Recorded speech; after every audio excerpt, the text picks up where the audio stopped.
बहराइच हिंसा के 2 मुख्य आरोपी आज पुलिस एनकाउंटर में हुए ढेर, जिन्हें घायलावस्था में स्थानीय मेडिकल कॉलेज में भर्ती किया गया है।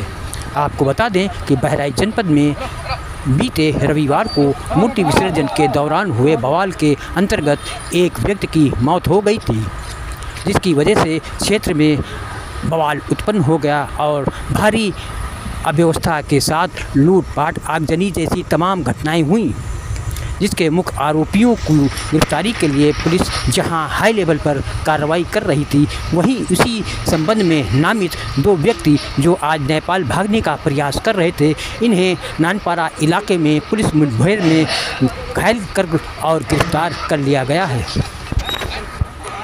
जबकि इस मामले में आरोपी नामजद 3 अन्य लोगों के अलावा 30 अन्य लोगों की भी गिरफ्तारी अमल में लाई गई है।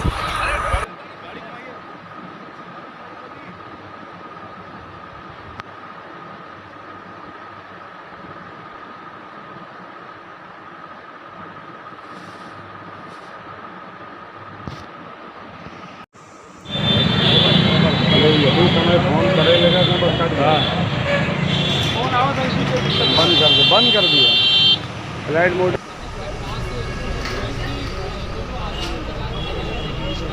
वीडियो यही डलिए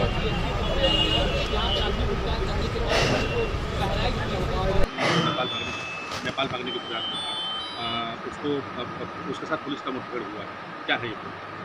जी, थाना हरदी के क्षेत्र अंतर्गत महाराजगंज में जो 13/10 को एक बहुत दुखद और दुर्दांत घटना हुई थी, जिसमें एक युवक को गोली मार के हत्या कर दी गई थी। उसी के क्रम में हमारी टीम्स ग्राउंड पे काम कर रही थी, सभी अभियुक्तों की हमें तलाश थी।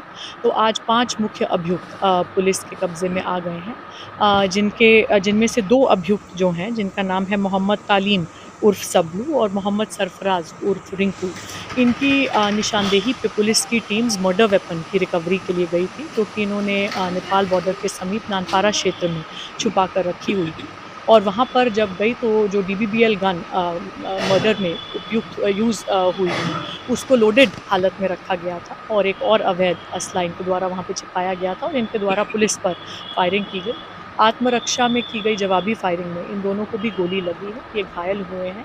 इनको उपचार उपलब्ध पुलिस द्वारा करा दिया गया है और बाकी 3 अन्य मुख्य अभियुक्त भी अब्दुल हमीद और उनके पुत्र फ़हीम तथा मोहम्मद अफजल, इनकी भी गिरफ्तारी हुई है और इनसे की गई पूछताछ के आधार पे जो अन्य अभियुक्तों की जानकारी हुई है, उन पर भी निरंतर हमारी टीम्स काम कर रही है। शीघ्र उनकी भी गिरफ्तारी की जाएगी। एक जानकारी की जिस तरीके से एक अफवाह हो रही है कि जो मृतक है उसके नाखून वगैरह उखाड़ दिए, कई तरह की भ्रामक खबरें चल रही हैं। जी, पोस्टमार्टम के अनुसार मृतक की मृत्यु गोली लगने के कारण हुई है और अन्य जो चीज़ें बताई जा रही हैं वो सब भ्रामक है, जिनकी पुष्टि पोस्टमार्टम से नहीं हो रही है। तो क्या लगता है कि जैसे मुख्य आरोपी तो सभी पकड़ लिए गए, लेकिन ये छापेमारी क्या अभी जारी आपकी रहेगी या?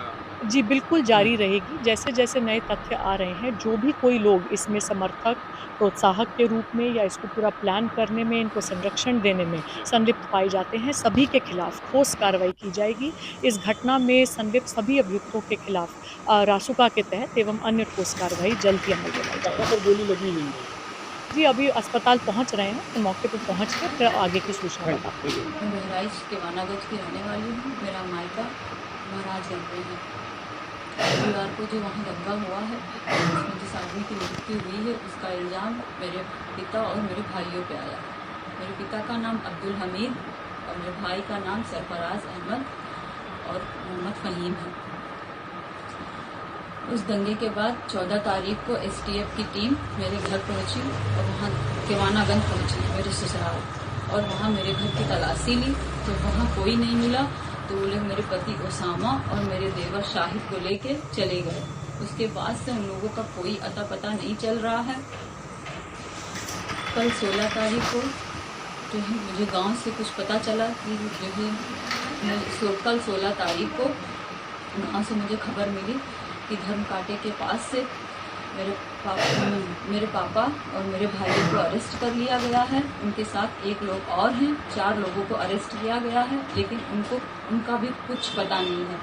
ना उनका कहीं कुछ दिखाया जा रहा है, किसी थाने में भी वो नहीं है, ना कोई कप्तान कुछ बता रहे हैं, ना मीडिया में कुछ पता चल रहा है। हमको डर है कि उनका फर्जी इनकाउंटर दिखा के उनकी हत्या कर दी जाएगी और मेरे पति ओसामा और साहिद को भी मेरे पति ओसामा और साहिद की भी हत्या कर दी जाएगी।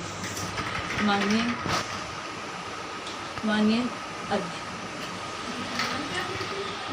क्या निवेदन करना चाहेंगी आप? हम माननीय अध्यक्ष से निवेदन करना चाह रहे हैं, प्रधानमंत्री जी से, मुख्यमंत्री जी से निवेदन करना चाह रहे हैं कि हमको डर है कि उनकी हत्या कर दी जाएगी, इस वजह से उनकी सुरक्षा की अपील कर रहे हैं। आईडी थोड़ा नीचे तो थोड़ा नीचे करिए। बहुत बहराइच को लेकर के सबसे पहले तो मेरी अपील होगी कि जो पक्ष उसमें हैं सभी लोग कानून व्यवस्था बनी रहे उसी दिशा में काम करें। जो घटना हुई है वो दुखद है और किस कारण हुई है प्रशासन, शासन और हमारे प्रेस के साथी आप सब जानते हैं। सरकार को न्याय करना चाहिए। एक चौकी इंचार्ज या वहां पर मौके पे कोई और छोटा अधिकारी हट जाए, उससे कानून व्यवस्था नहीं संभलेगी। जिस समय ये प्रोसेशन निकलने का काम शुरू हुआ, कम से कम प्रशासन को इस बात का ध्यान रखना चाहिए था कि जो प्रोसेशन निकल रहा है उसका रूट क्या है, रूट पे पूरी सुरक्षा है कि नहीं है, पर्याप्त पुलिस है कि नहीं है, और उसके साथ साथ उन लाउड स्पीकर्स पे क्या बजाया जा रहा है।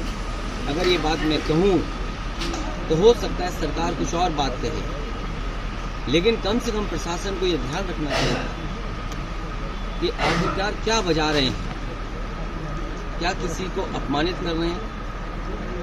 तो ये पूरी जिम्मेदारी शासन की थी, सरकार की थी।